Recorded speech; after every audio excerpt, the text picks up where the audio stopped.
VC4 number 1.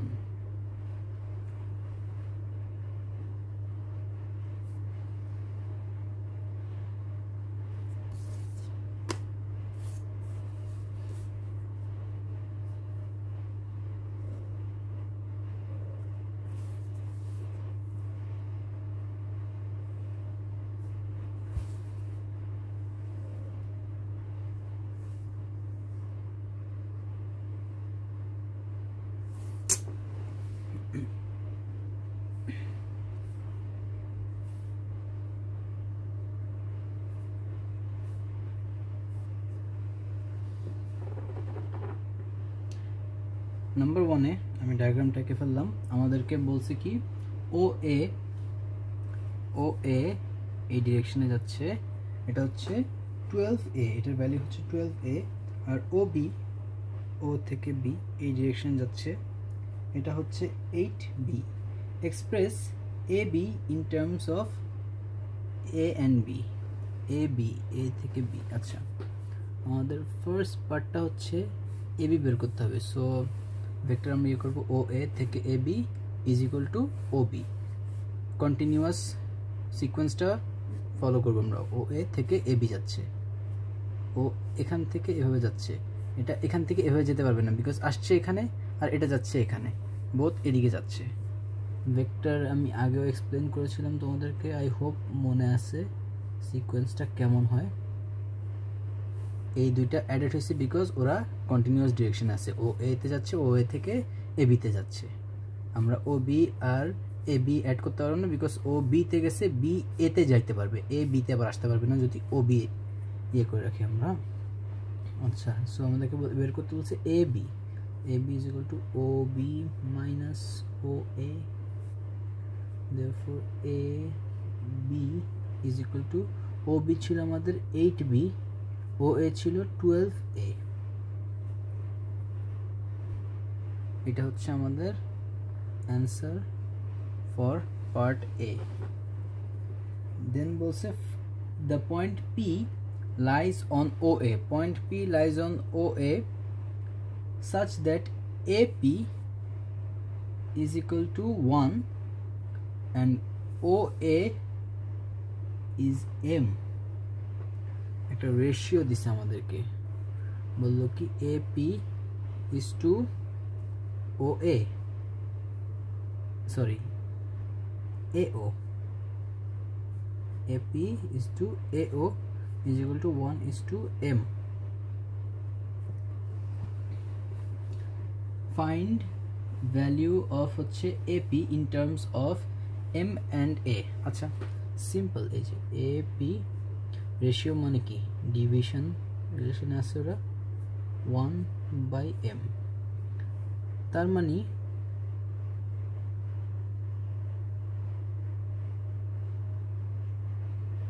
আচ্ছা AP আমাদের subject থাকবে, তাহলে AP is equal to 1/m AO। AO এর ভ্যালু আমরা জানি কিভাবে, যদি OA 12 হয়ে থাকে, AO is in the opposite direction of OA। যখন ডিরেকশন অপোজিট হয়ে যাবে তখন জাস্ট আমাদের ভ্যালুটা মাইনাস হয়ে যাবে। OA ছিল 12 এ, সো AO হয়ে যাবে -12 এ। So AP in terms of M and A আমরা কি পেলাম, -12A divided by M। এইটা আমাদের হচ্ছে বি পার্টের অ্যান্সার। অ্যান্সারগুলো মিলায় দেখতে পারো কারেক্ট না রং, অ্যান্সার তো দেওয়াই আছে। এখন আমাদের হচ্ছে সি পার্ট।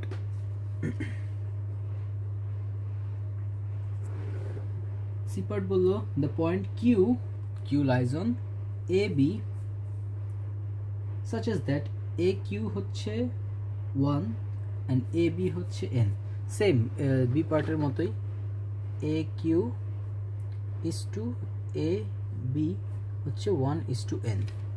রেশিওগুলো আমাদেরকে দিয়ে দিছে।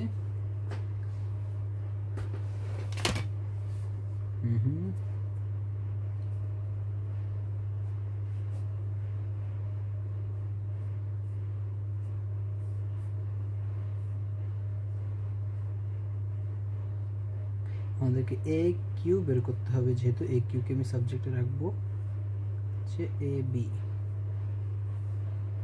therefore A Q is equal to A B কি ছিল 8 বি মাইনাস 12 এ, এটাই অ্যান্সার আমাদের।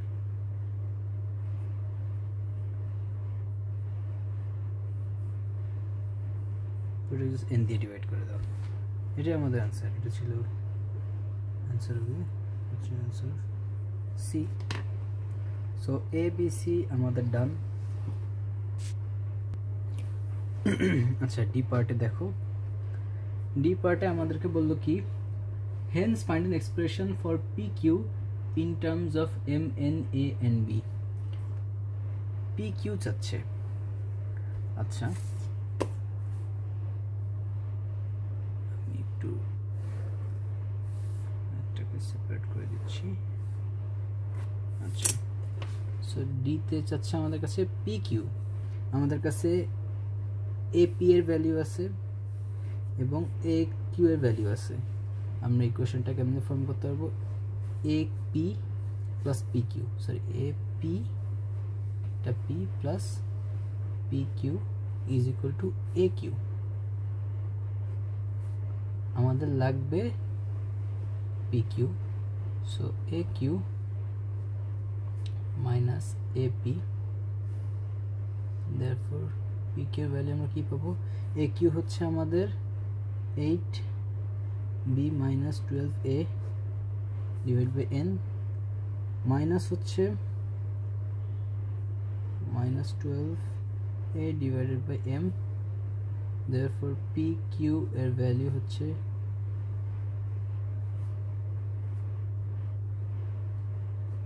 এটা বাই এম, এটা ছিল বাই এন। এটাই আমাদের value, value of P Q is equal two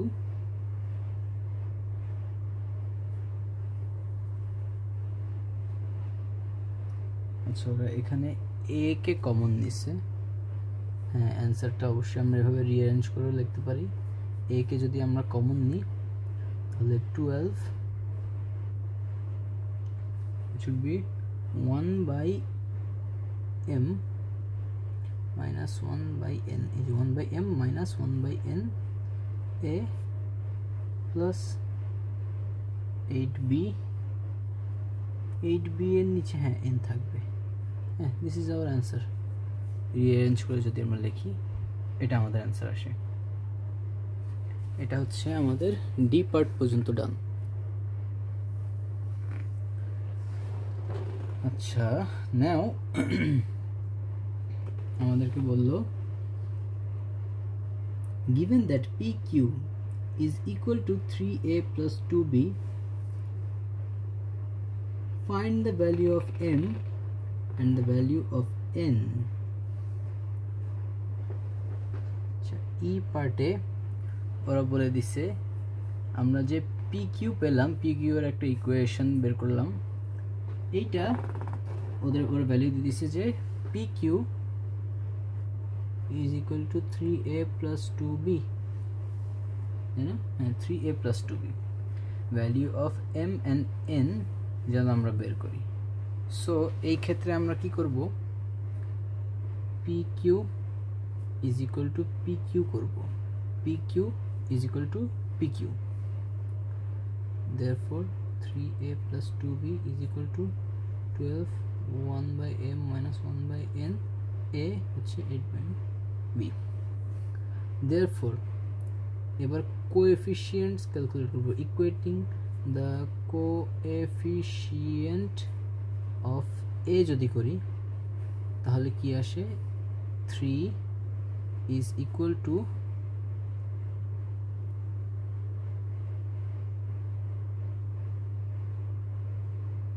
12 1 by m minus 1 by n হওয়ার কথা। This is equal to so 12m minus, আচ্ছা এটা না করে আমি এটাও করতে পারি, therefore what is this, এটা হবে কত 1/4 is equal to 1/m 1/n, তাই না? 3/12 কত 1/4, আমরা একটা পেলাম equation, therefore equating the coefficient of b যদি করি, b এটা কি আসবে 2 is equal to 8/n, therefore n is equal to 8/2, n আমরা 4 পেয়ে গেছি, n এর ভ্যালু পেয়ে গেছি আমরা। এবার 1/4 is equal to 1/m minus 1/4, এটাকে আমি এই পাশে নিয়ে গেলাম, তো 1/4 plus 1/4 is equal to 1/m হয়ে যায়, therefore 1/4 plus হচ্ছে 1/4 it's half, তো 1/m যদি হাফ হয় তাহলে m 2 হবে, একটু গিঞ্জি হয়ে গেছে, একটু বেশি ক্লোজ হয়ে গেছে, আমি বুঝিনি যে এতটুকু স্পেস রিকোয়ার্ড হতে পারে, but I hope step by step তোমরা বুঝতে পারতেছো। এটা হচ্ছে আমাদের ই পার্টটাও শেষ হয়ে গেল, m এর ভ্যালু আসছে 2 চলে আসছে, n এর ভ্যালু আসছে 4, অ্যান্সারগুলো মিলছে নাকি আমরা একটু চেক করি। n is equal to 4, m is equal to 2, so এটাও আমাদের ডান।